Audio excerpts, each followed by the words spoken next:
pleasure to introduce Jonathan Kurtz, who is the principal of JKRTZ Architects. He's also been the design principal at Westlake Reed Laskowski.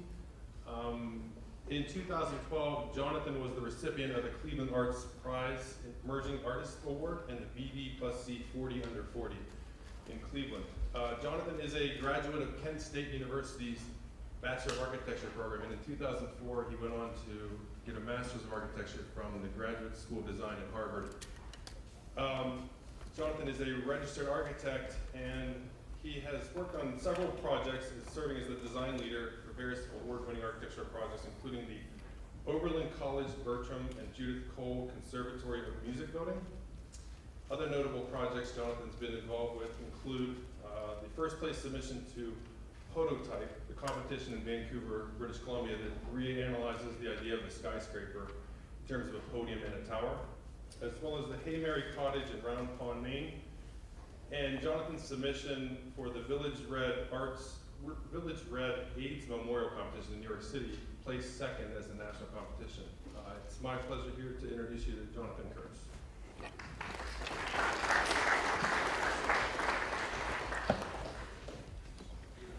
Thank you, Sean. Is this working? Sound is okay? Okay, great. Well, thank you to Sean. Can everybody hear me there? Good, okay. To Sean and Andrea for having me. When Sean first introduced me to the lecture, he said it was about collaboration and craft, and he said it was kind of loosely about those topics. So he said, you know, a lot of people don't follow them, but I started thinking about what I could add to a conversation about these dualities, collaboration and craft. And I came up with the title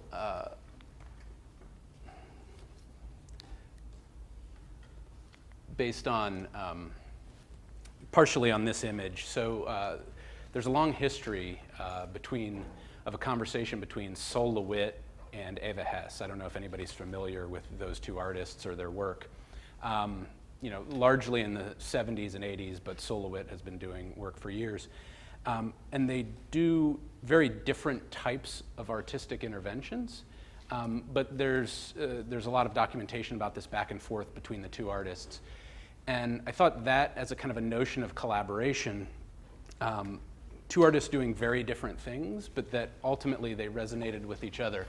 So there was this exhibition, what you're seeing here, where Sol LeWitt's work, which is very precise and ordered, was put on display with some of Eva Hesse's work, which is at times precise, but it's also very visceral, and kind of, she does a lot of things with latexes and rubbers, and it's largely about craft. And so I thought that that dialogue was interesting. And then there's this great excerpt, which I won't recite here, where Sol LeWitt is asked, Eva Hesse dies early in her career, and Sol LeWitt is asked to come into her studio and assess her studio. And this really struck me when I was going through and seeing, Sean gave me a great tour of the studio and the various studios today and the projects. And Sol LeWitt goes in and he tries to discern what is a work, what is a piece, and he has this great kind of diatribe where he says, you know, this is a piece, definitely a piece, probably not a piece. This is mostly stuff. This is definitely a work. And he kind of goes through and tries to figure out what of her production is a piece and a work. And to me, what that resonates with is kind of this idea that we're always putting together different types of constructs, but we're always, but works are always collaborative. They're always kind of the finished product. So this is Twins by Diane Arbus, another photographer. And the reason I use this is because these kind of dualities of collaboration and craft, or dualities that often appear in my work, there's a lot of what I call kind of twinning. So it's an oversimplification of terms in order to kind of understand them and weigh one context against the other. So while these are identical twins, I think what resonates is their internal kind of dialogue with each other makes them actually quite different when you look at them. So they're kind of a both and versus an either or. So these are things that we think about a lot in the studio: conjecture and consequence, intuition and intelligence. I don't want to talk over all of them, but these ideas that there's both and instead of either or within this world of kind of twinning or competing ideas. The last image as kind of a preamble is a work by Andy Warhol of Franz Kafka. So Warhol really mostly did portraits of celebrities, stars. So this was a rare part of a series. He did portraits of 10 Jewish intellectuals. And the image of Kafka, I think, resonates with me. And I always start, I talked to some students today, which was a great experience, but I always start my graduate studio with this image because I think, for me, Kafka's work is largely resonant with how I think I work or we work as architects, which is, has anybody read any Kafka? Is this familiar or not familiar? So Kafka's most famous book probably is Metamorphosis, which is a story in which Gregor Samsa, who is a salesman, wakes up as a bug. And at the beginning of the story, he wakes up and he's a bug, and then the entire rest of the story is about figuring out what the daily acts of life and his daily social relationships and all of the kind of hard work of things and situations means for that hypothesis. So there's kind of an outlandish conceit, but he doesn't invent the whole story. He finds what it means to make that conceit real. And I think that's kind of what we do as architects. We come up with a conceit. We have a conjecture, which might be outrageous or outlandish.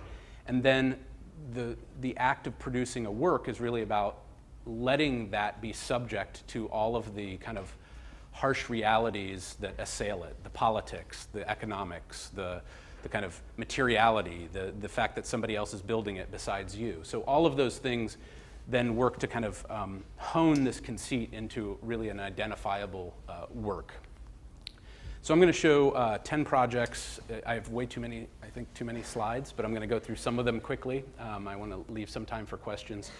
The first project I have never shown before. It's a book that I made just at the end of graduate school. It was exhibited at the GSD, or actually at the Carpenter Center School of Art.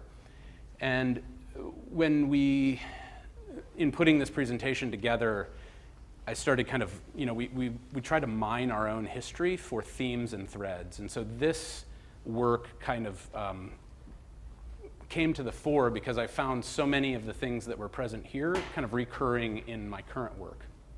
I think it's quiet, but it's contextually interactive.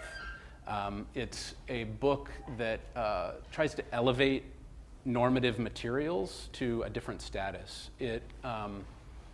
It's a book which is about the process of making a book, and it's also both analog and digital. So I handmade the paper. I then wrote the poems, so the content was kind of from me, had meaning to me.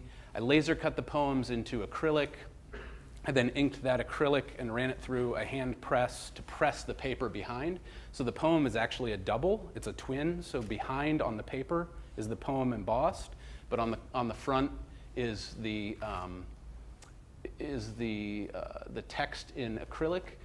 And then I used tape and some other things to kind of do this work. And then there's this rubber binding, which is industrially fastened. So I drilled and cut and tapped the kind of black acrylic that's at the back, bound by these kind of rubber bindings. And then ultimately it became a spatial object. So I think this elevation of materials, the non-normative treatment of materials in the process of creating a work, and then ultimately that could become kind of a spatial element, albeit still a book, that contains all of these markings of the way we work with materials. I think this, again, some of the later projects, you'll see some of the materiality, some of the kind of interest in ambiguity and openness start to play out. The first project is at Oberlin College. Sean mentioned it. It was, I think, certainly my first work kind of a complete work. The first I would maybe call a piece. Oberlin College is a progressive school in the poorest county in Ohio. It's remarkable because at times they've brought in a pretty remarkable range of architects who have worked there. Charles Gwathmey, Robert Venturi and Denise Scott Brown, Harrison and Abramowitz, Cass Gilbert, Will McDonough. They were the first school their first school in the country to admit African Americans, and they were the first school in the country to admit women. So, they have this real progressive lineage in the middle of this kind of strange place in Ohio. And the school ultimately also worked by Minoru Yamasaki, which this building was an addition to. So this is Wendell Logan. In 1973, Wendell Logan founded the jazz program at Oberlin. He ran the jazz program until the building was built. He actually did one concert in the new Recital Hall before he passed away. But I think his legacy in terms of taking the jazz program, which had always been across campus, kind of, jazz as an art form was never part of the conservatory proper. So they literally, the entire jazz program was housed in this former gymnasium, which is in a way remarkable when we think about, I was talking to some students earlier today about the way forms shape culture and the way forms can have as much influence as program on program. I think this, we wanted to create something new that would change the center of gravity of the conservatory, but wouldn't lose the soul that was embedded in these places. So the site we were given for this prominent building was a back parking lot. These are all buildings by Minoru Yamasaki. This is Tappan Square. Interestingly, the buildings get more and more value engineered as you go back. So this building at the back, which is a teaching unit, is 9-foot floor-to-floor concrete. It's remarkable in its own right. And we were kind of given this site. So the first kind of inclination was to actually make the building smaller than the site. So instead of just kind of attaching it somewhere to these buildings, we actually took the contrarian position of making the building smaller than it needed to be. We thought, as the only block in Oberlin that had both commercial retail and the college on the same block, all of these others, this is all college, this is all college, this is all college, college, college, commercial.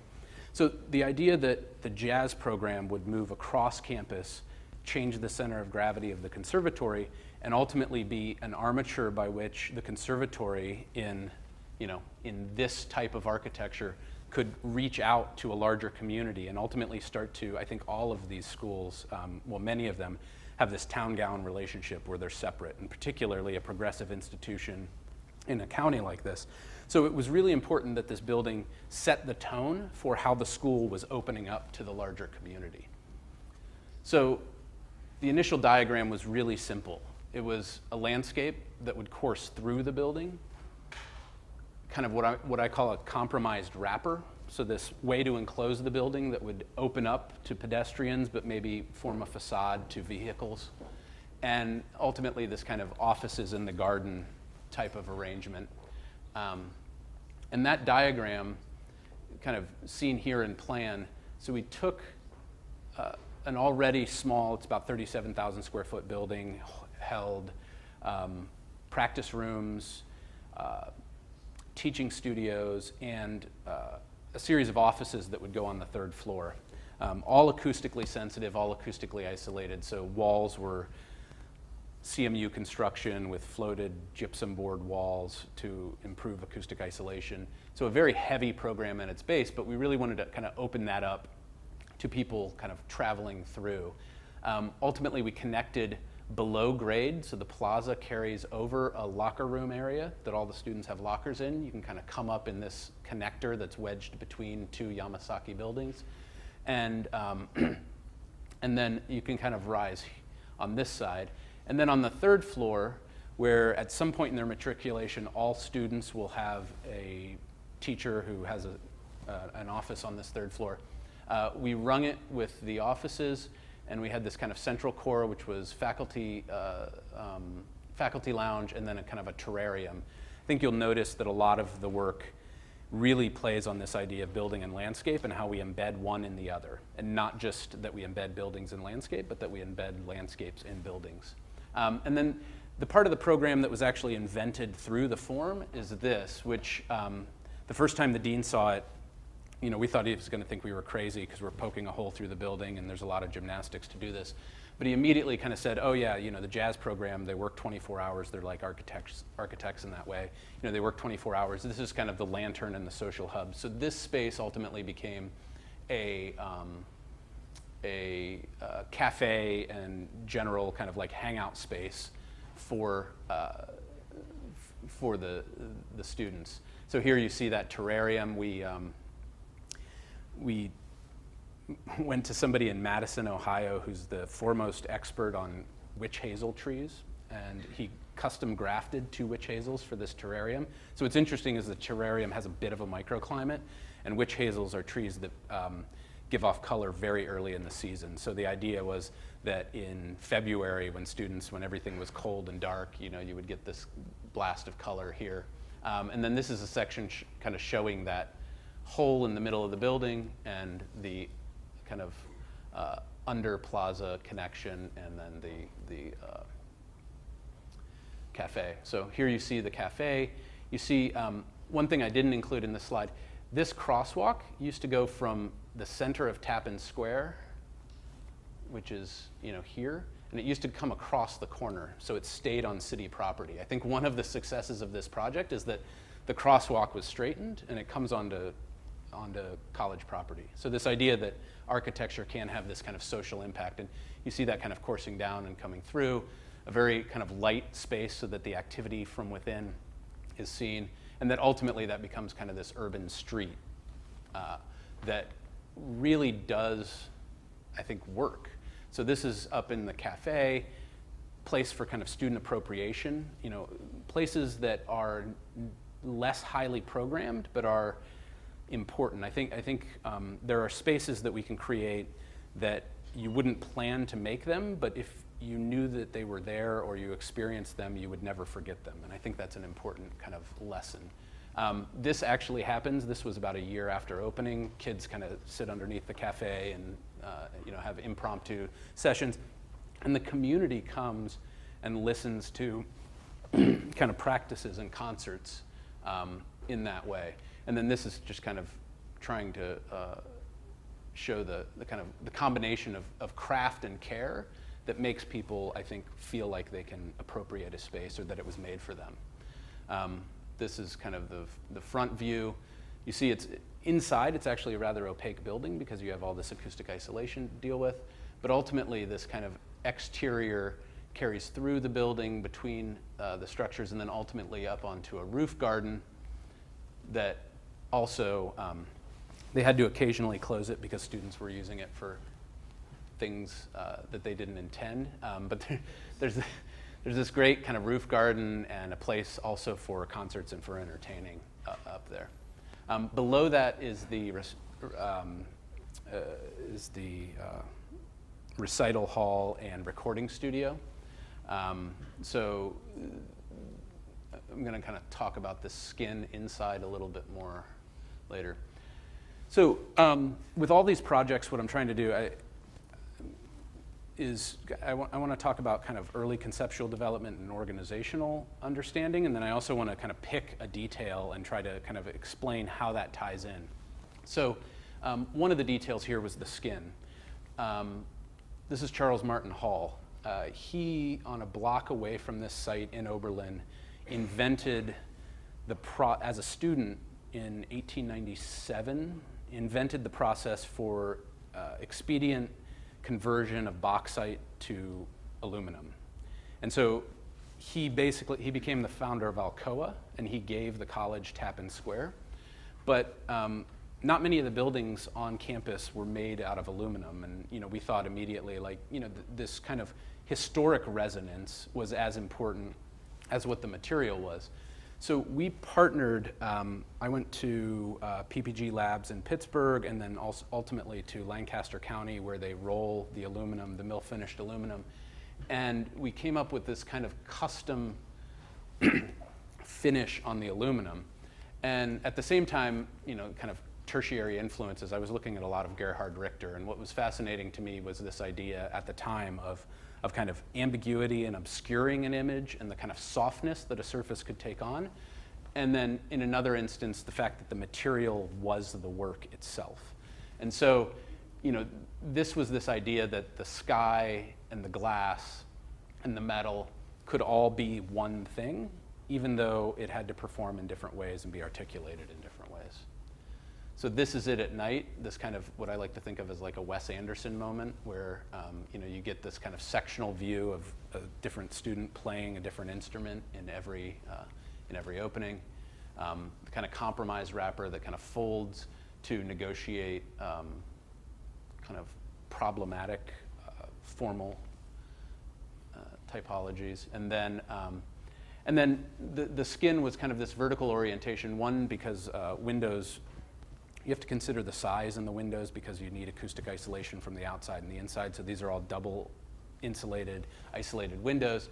And we took that material idea and we took it into the recording studio. So behind this, there's actually a wall that is a concrete wall that has diffractal panels that disperse the sound, and ultimately a curtain that can be drawn behind it to absorb all the sound. So they can actually tune the room, but it maintains this kind of this same appearance. So when the light goes down, the stainless steel mesh wrapped around metal angle just kind of flickers a little bit in the light. And then for the third floor, where we had a lot of sun exposure, we used a similar vertical pattern just through a fritting, and that became kind of a curtain around that third floor.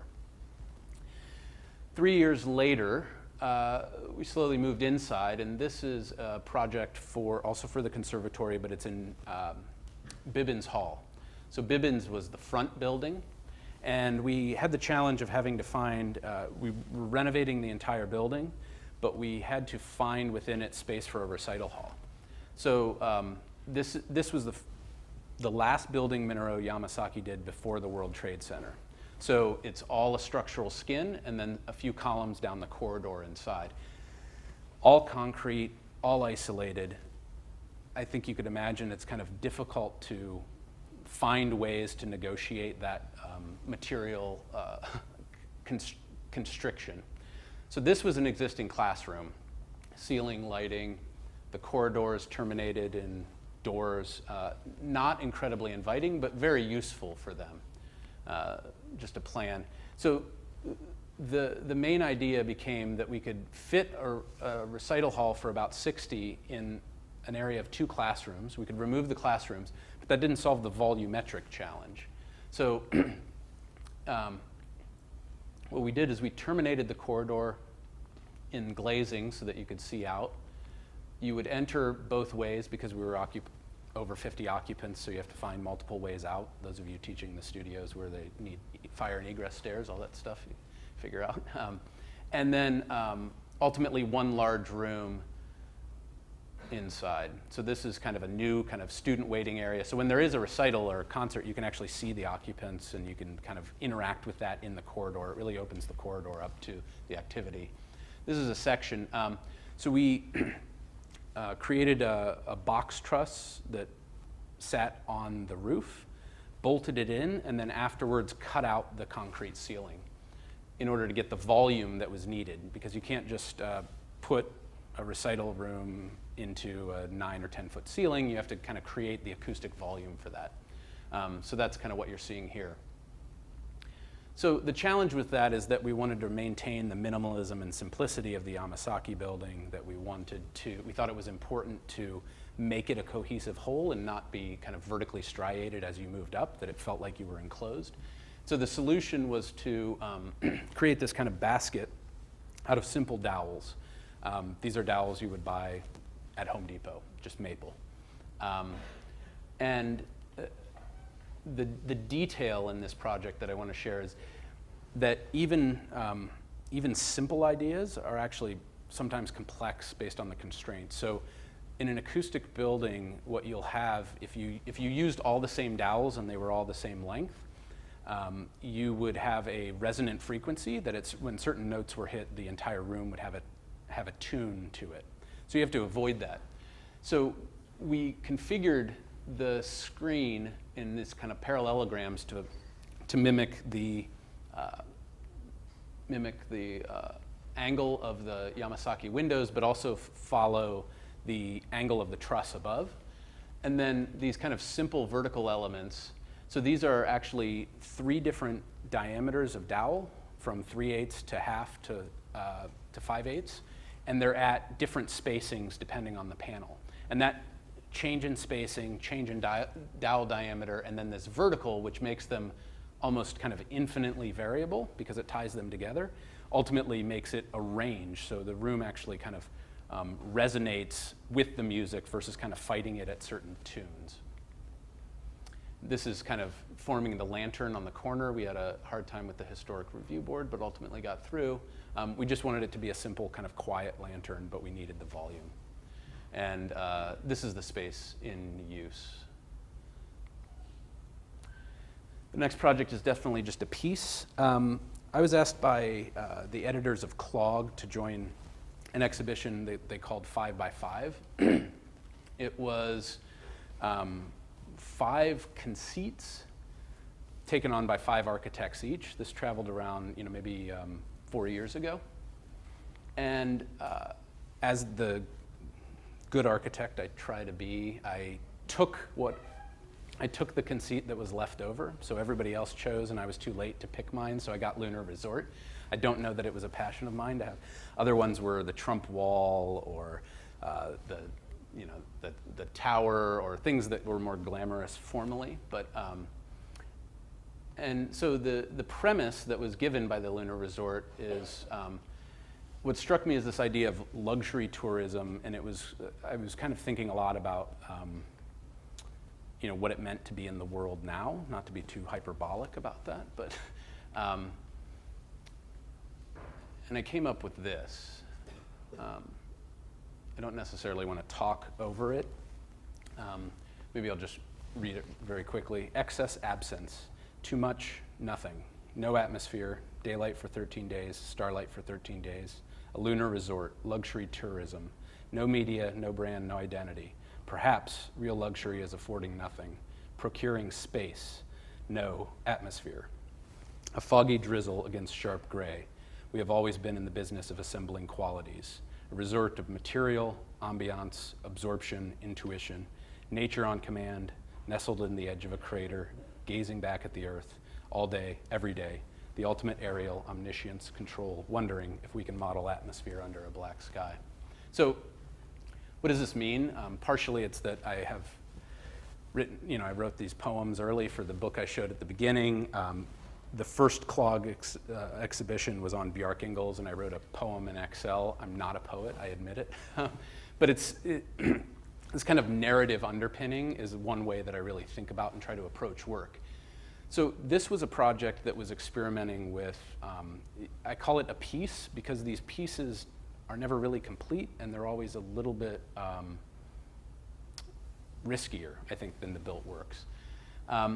But it was still these experiments. This is actually a black rubber volume, wood, again, analog and digital, highly hand-polished aluminum that I kind of formed into this half circle shape so that you could get this reflection up in. And I was playing with kind of this idea of scalelessness.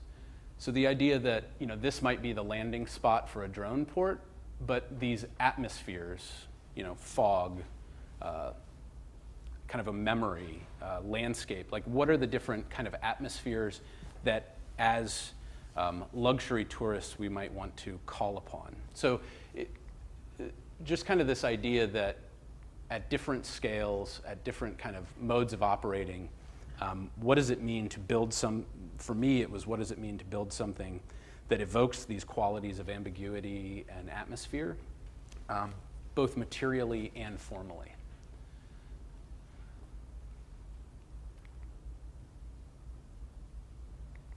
So I put these together because I think pieces find their way into works. This is the first time I've ever started a description of a project with the bathroom. But this is the bathroom of the Birnbaum, which was the third project that I'm going to show for Oberlin. It's the most recent one. It was completed in 2016. But again, this idea of kind of ambiguity, reflectivity, atmosphere, kind of interactive materials. So first project I got to do there was in a relatively prominent site. They gave us a parking lot. The second one was indoors, and then this one's in a basement. So I'm slowly being moved inside. This is in a storage room in a hotel that was recently completed in Oberlin. And what we were given was basically kind of this outline to build an innovation and performance space. So the dean had this idea that students and entrepreneurs should kind of come together, and that because the conservatory is one of the top 2 to 3 conservatories in the country, that there should be a place where the students can feel like they got their first gig in New York. Sorry, I'm going to have a little drink of water. We took the approach of inserting a series of objects into this shell, 5 of them, a restroom cluster, what we call the stage cluster, a bar, and then the infrastructure and a small gallery. The big move was to essentially kind of bifurcate the space that we had available. This was the only opening and the only access to natural light, so we had a hole that we inserted a stair into to come down, and then you would have this kind of pre-function space, a series of restrooms that all kind of shared one sink facility, and then kind of a flexible arrangement for the performance space and bar. This was the start, and this material was actually kind of the core impetus for the project. So it was a beautiful concrete wall that we thought, okay, the only thing that's established are the grid lines of the concrete, because that was poured long before this even became a project. We have to build off that, and then there was this great moment where you get light in, but it's the only place you get light. Unfortunately, at some point, because it was supposed to be storage, the architects of the hotel project, of which this was a subset, had specified to paint the concrete. So the dean called one Saturday afternoon and said, they've painted all the concrete white, we can't do this. We were halfway through the design, and it was, you just couldn't do it. And I show this because everybody resisted. There was no way to get the concrete off, the paint off. They wanted to paint it, the contractor, not to belabor it, but the contractors had all of these ideas about painting it dark and it'll be the same thing.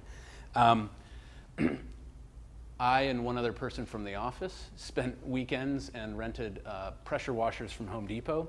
I tried at least 14 different stripping kits, and ultimately this kind of one product that is an environmental product actually worked the best, and we kind of got to this and we said, finally, they were about to, I think it was a 2.5 month and a half process probably. Finally we said, it can be done, you just have to have your people do it. And so that was enough for the dean to kind of say, yeah, you've got to do it. We let them, there's still some white up underneath some of this other stuff, so we really kind of tried to stay strategic, but I think for me, this was what the whole project was about, and we couldn't sacrifice that. And I think, that momentum kind of built the project in a way that if we hadn't had to make that effort, it wouldn't be the same. The other kind of material quality that was at play was I had the opportunity, I know I'm terrible musically, I have no musical ability, but I got to go to the Steinway factory in New York to help them pick out the Steinway. So Oberlin has the luxury of having the largest Steinway collection in the country of any school. I think they have 200 and some. But this was the Steinway we selected, and they're all similar, but they're not all the same. So, this interior, the board, the kind of rosewood lining, and this kind of heavily lacquered, like multiple coat black lacquer luster really kind of drove our thinking on the materiality of the project. So again, it goes back to this idea of kind of material ambiguity, and we really wanted to make curtains and concrete feel the same. So what does softness mean when it comes to material? So these are felt curtains and concrete, and we lined things with cork in different manifestations. The tables we did custom. We had somebody make them, and we put rubber on top. So they're honed and shiny and look hard, but actually when you put your drink down on them, it doesn't make a sound. It's just quiet. And they're this triangular shape, which works out actually really well to like have different size groupings. So we thought for a club, it's kind of really a kind of cool approach. We perforated black metal. So you take a metal, which should be a hard material, and you make it soft. You make it absorptive. We kind of used a cork tile with a grout, and again, kind of the material. So really the interest was in this play of materiality and wondering, it's not about the photograph, it's about the feeling of being in that space. You see the bar, we had these kind of warm cork with the blackened cork on the outside. So we used cork. The bar top is all cork, the front of the bar is all rubber. So constantly using the same materials, but treating them differently for different applications. And then out in the kind of foyer room is this kind of impromptu gallery, that stair that comes down. This is kind of a pivot door that we created to go in and out. The floors were left concrete, but we left it polished in this space while we honed it in the main space. And then the only thing we got on the exterior was this sign. We did the signage as well. So it was called the Beerenbaum because money was given by Chuck Beerenbaum, but we thought the Beerenbaum was a cool name anyway. But the stair, again, is this combination of kind of rugged, and we left this aperture in the roof of that vestibule entry to let light in at different times. Interesting thing about the stair is that it's a structural C, so the plate of the stair is actually self-supporting, and there were a lot of iterations where they were putting posts in different places that we resisted, but ultimately we thought the integrity of having that initial concept carried through was really important. Hawkins School is a progressive private education school in Northeast Ohio. It is a progressive educational mission, but it sits in the middle of a former agrarian estate in the Western Reserve. So it's within a traditional kind of vernacular context. And it was a competition that we pursued, and at the beginning, this is kind of an image. Hawkins' premise is always about fair play and the fact that they want to educate the whole body or the whole person. So we started with this kind of organizational premise that oversimplification, that education could be broken down into three components: making, sharing, and inquiry. That we make things to learn, we share things with each other to learn, and we do some kind of silent, isolated inquiry to learn.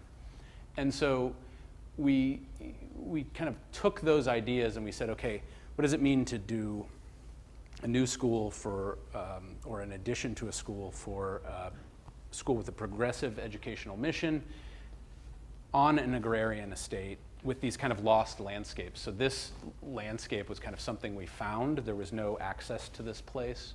I should talk about, sorry, this quick. There was also a barn on the campus that was a working barn. It was a working farm at one point that burned down in 1977. And so this kind of typology of distributed volumes really kind of impacted us. This is the Great Lawn. This is the existing school, the existing White House, which is historic, and then you can see the kind of roadway. So that picture of the wall is kind of back in here. So we organized the program according to making. We put it in the woods, which had views of this kind of old route, which used to be when the estate was working, they would bring the carriages down, and this bridge was kind of dilapidated. And then sharing, which was kind of these kind of communal social spaces along the meadow with these vast views of the valley. And then inquiry, which was an orchard. We wanted it to be a working orchard. It's a cherry orchard. Ultimately, it didn't exist, but it was important for us to kind of put the humanities along this kind of orchard of learning, so to speak. So you see that here are additions here. The main premise was to kind of build without corridors and leave ample open space for kind of the social types of learning. We didn't want to kind of come down the corridor and come to classes. So we did a renovation and an addition.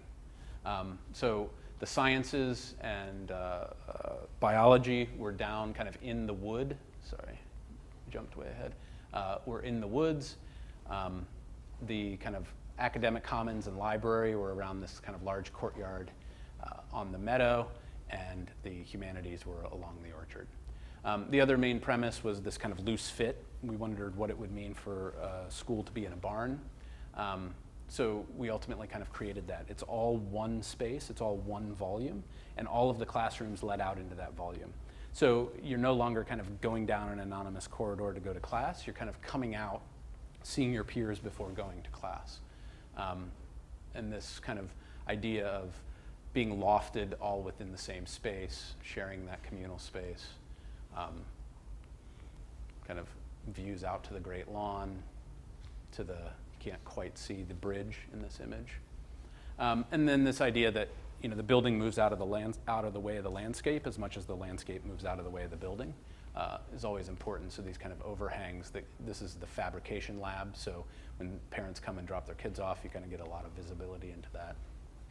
So this series of kind of vernacular but kind of contemporary unvernacular forms that sit in the meadow, kind of highly exaggerated porches. It was, again, a lot of the people interested in Hawken are of a traditional taste culture, so we had to find ways to kind of build in kind of more contemporary forms. So this is a place to wait for your parents, carving away for terraces, integration into the landscape.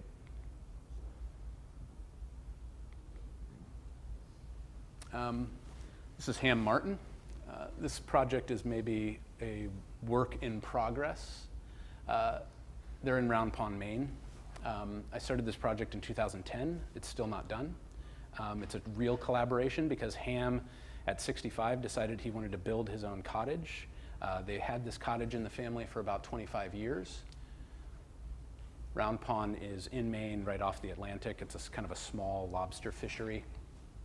And the family always came here, but it was an old Victorian cottage, no insulation, couldn't be occupied in the winter. So the idea was, we don't want to kill the old cottage. We don't want to go in and insulate it and change what it is.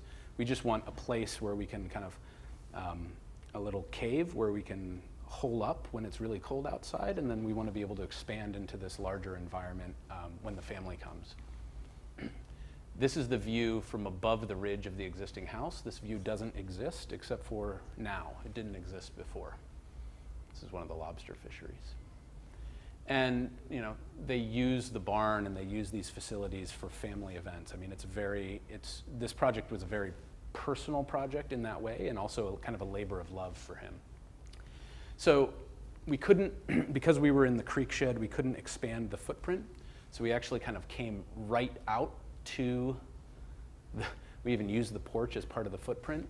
And this was the summer kitchen. So we had the barn, the existing house, and the summer kitchen. So we were able to kind of take that 18-foot by 18-foot volume and take it up vertically into a belvedere. And then we really just kind of configured each of the spaces within to orient to a site. So the same way Hawken kind of says making is in the woods and sharing is on the meadow, this says, there's an intimate kind of den that looks out at the brook. There's a court with the kitchen that kind of looks out to where the kids play. And then at the top, there's this kind of belvedere where I get to enjoy the long views that I can't otherwise enjoy. Ham likes to dabble in concrete. So this is Ham's wall. It's really the kind of straw that stirs the drink. It's in the center. And the whole project was really a procession coming from the courtyard, moving around and up and through and kind of getting to this belvedere and this view. So on the ground floor, small kitchen area.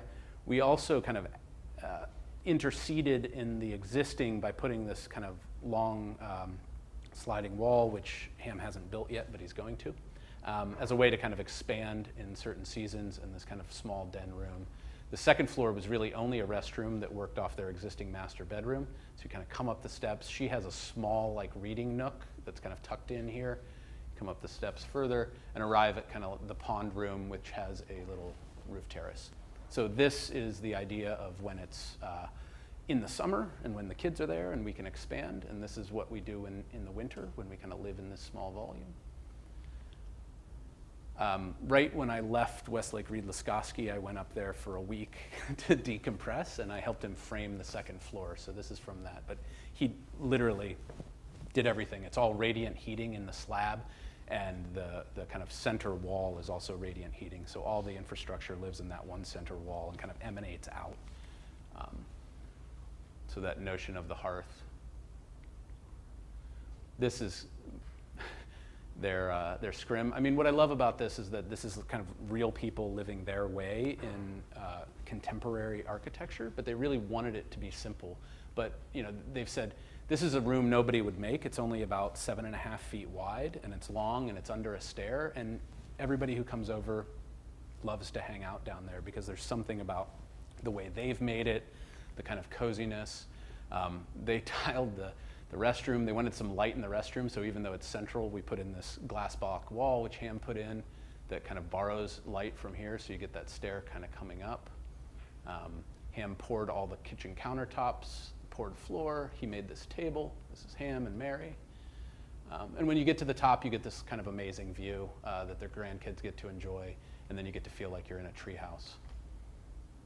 This is kind of the porch overlooking the view. And from there, and I think this photograph kind of resonates, for me, it is the project, which is this idea of kind of in Hemingway's words, kind of a warm, well-lit space. That's really what this is for them. Pretty satisfying. Sorry, I'm gonna quicken up. Disciples Christian Church also wanting to make kind of a home for a congregation that's in a normal kind of circumstance for congregations. So they have a 1960s building that's 27,000 square feet, and they're only a congregation of 150 to 160 parishioners or members. And so what we needed to do here was basically kind of take them out of this building, which the mechanical systems basically was falling apart. You see it here, 2,700 square feet, kind of sprawling. They were going to have to replace the roof, do all kinds of things. And in a land swap deal with the developer would get 3 of the 4 acres, and on a small plot, we would build a new 10,000 square foot church. And these would be townhomes by the developer, and the parking would be shared. So that church was really to go from 27,000 to 10. You have to find flexibility. So the fellowship and sanctuary had to talk to each other. And then each of the classrooms that they were going from 7 classrooms to 3 had to serve multiple purposes. So what we did is we kind of organized each of those classrooms around an exterior landscape that was embedded within the church and otherwise had a very simple volume with a sanctuary and a fellowship hall and these series of, you know, what we called kind of the wedding court. Here, the kind of memorial garden here, and a little terrarium that kind of separated some of the classrooms from the offices, kind of in this simple grouping. And we really just wanted to find kind of ways to bring light in that were economical, but also kind of felt really significant. This is the kind of memorial garden, this kind of sliver of space off of the sanctuary where they would locate all the urns that they had. And in the lobby, there would be this kind of terrarium that would introduce natural light, both coming and going from the various classrooms. And then the form was really taken from this, you know, they introduced the idea of this kind of, you know, the church as the rock and the kind of stability of that. And so quite literally what we came up with was this kind of roofscape that surmounted the entire church that kind of merged this series of platonic volumes into kind of a cohesive whole. So the roof became the form, became the landscape, and became very simple materially.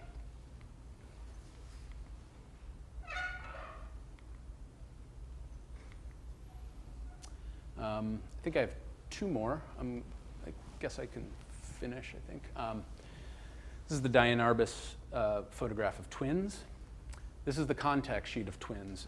So this house for a client on South Lane is, the client has an amazing fine art photography collection, but they're one of the only people who have a collection of contact sheets. There's going to be an exhibition at the Cleveland Museum of Art of these contact sheets in another year or so. But what I thought was fascinating about the contact sheets is you get to see as much about what the artist didn't do or didn't select as what they did select. And nobody collected these contact sheets when they started collecting them, and they have a whole, I mean, it's a fascinating collection. But this idea that you could have exposure to the process was fascinating. Also, I know some of you in your studio are doing some photography things, so this might be meaningful, but photography is the one art form that is most susceptible to natural light in terms of needing to protect it. It's just very fragile.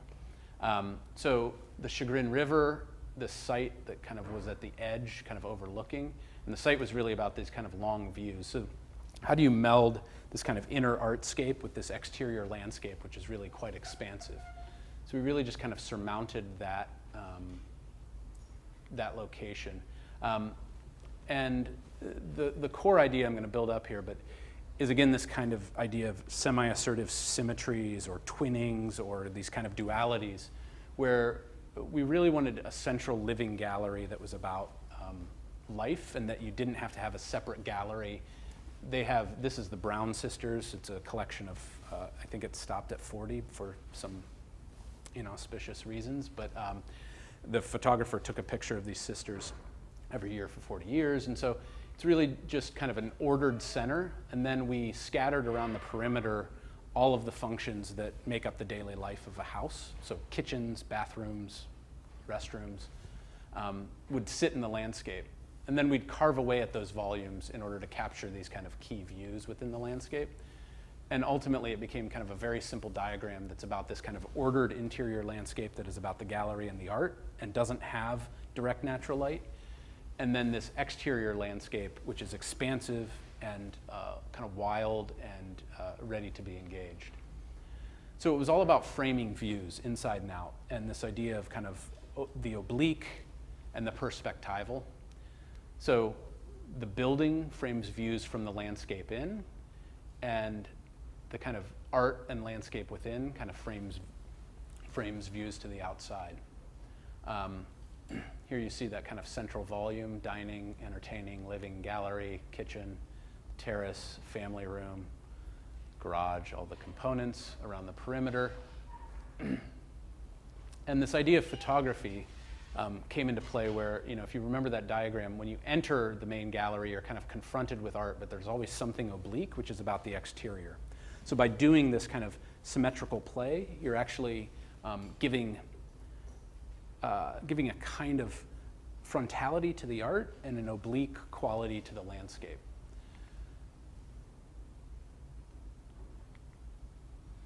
So, at the diagonal, at the way I kind of navigate, I kind of see from inside to outside to inside to outside again, and kind of this kind of referential kind of quality that to me was very much about kind of the picture and the kind of perspectival image. Move through that central space on the oblique. We were dealing in the center with kind of natural light in various ways. So you can see we calculated not very difficultly, I guess, but we calculated the roof to never let direct light onto the photographs. So it's important that this gallery has no windows directly out. All of the windows are actually exterior to that in this kind of angawa space that's on the outside. So you're always looking through the gallery, but never directly outside. And so at the heart of this thing is this space that's connected to the exterior, but not directly. And that play, I think, was something that was really compelling. Central gallery and then the volumes around. And even the exterior volumes would kind of try to frame views, this kind of ambiguity, spaces that would be embedded and comfortable. The client is widowed for about 4 years now, and so she wanted to have spaces that were very intimate. She's kind of introspective. She was a psychologist who has this great collection, but also could enjoy the exterior, framing that in different ways, kind of tight spaces. So again, just trying to create variety within that. And then we created kind of our own contact sheet. We went way overboard on the renderings. I don't suggest anybody do this, but it was like this contact sheet of moments in and around the house. And this kind of duality of being inside, outside, and inside. And the last project is the project that's also currently in progress, not quite at the stage of the previous one, for a client that also collects art and also has this view. So it's one of the great houses in Cleveland. It's right on this escarpment. It looks out nightly here. So they are an elderly couple, and they may not be able to move up and down stairs for a lot longer. So the idea is that they don't want to go somewhere else to live. They love their house. So how do we get something on the ground floor that accommodates their future life in this place and let them kind of live with dignity for a long time? They also have an amazing art collection. This is Warhol of Mao, not Warhol of Kafka. So the project kind of lives at the intersection of this view and this art and making space out of that. The house is very formal, no corridors. The rooms are highly kind of, again, semi-assertive asymmetrically. They're kind of these twins, so that was like a strong motivation in the project to get these kind of central axes, even the axes. This is Cleveland on a normal day, not the day I showed you before.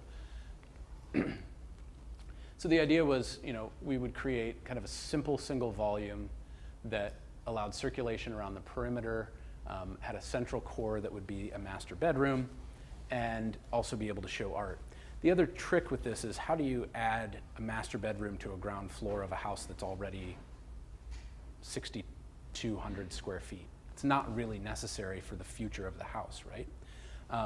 They're not extravagant people, but they want to be prudent. So the whole design of this was about adding this space to the house, but making it flexible in the future in the context of what the architecture of the house is, not just in the context of the client.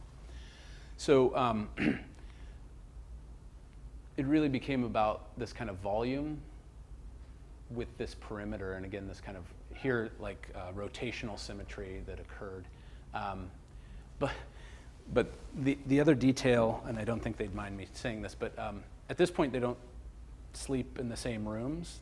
One's a night owl, one rises early. They just have different schedules. They live, they have a beautiful life together, but they don't keep the same schedules. So not only did this have to be one bedroom, but it actually had to be 2 bedrooms, which we thought was doubly outrageous to add 2 bedrooms to a 62,000 or 6,200 square foot house. So this is Thomas Jefferson's bed. His study, this is in Monticello. His study's on the far side. His dressing room is on this side. And I've always been kind of obsessed with this. I mean, I think it's like the most remarkable, one of the most remarkable spaces of this era, which is, the idea that he works on one side, he goes to bed, he pulls the curtain, he wakes up on the other side. And just this, it's almost like this architectural idea of I'd never want to leave my work, but also the idea of occupying a wall. So we think about this often in 2 or 3 feet, but what does it mean in 5 or 6 feet? So the notion was that we would kind of create that centripetal organization. We would have a main bedroom with a full king-size bed, and these cabinets would ultimately separate it, but we would insert what we called the TJ bed, Thomas Jefferson bed for Bob, right off of his study. So this is his study. This is the normal way into the bedroom. He would be able to kind of use the facilities after hours without disturbing, but they were still open to each other, and ultimately we could imagine that this becomes an entertainment unit and somebody puts a sectional sofa in here and it's a place to entertain. So this is that space, kind of an art gallery until they need it, and then it becomes a bedroom. And then this is the bedroom. And again, this idea that the layering that I shared earlier is really kind of critical for another reason, which is this notion of kind of privacy, that we can open the space up, but at certain angles, one side is very private. It falls off a cliff and nobody can see you. So you can be open to that side, but you can let in natural light and kind of engage that experience and have art kind of oriented adjacent to that. So this is this kind of very thin exit way, the bedroom space. Night and by day. We started working on the skin. It's right now we're trying to mimic the color of the grout of the existing house and do these kind of custom concrete panels. We work with there's a great precast concrete supplier in Cleveland who supplies all over the country, and trying to just do something kind of very subtle and rhythmic and ultimately kind of capture that view for them. So I think that's it. I apologize. I meant to be 10 minutes early and I'm not, but I'll hang out for questions if anybody has any.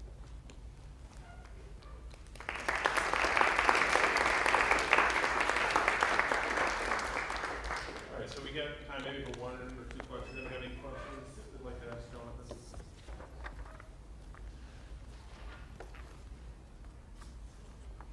You're like, he talked too long anyway. Okay. All right, well, thanks again to Jonathan for coming today. Yeah. Thanks, everyone.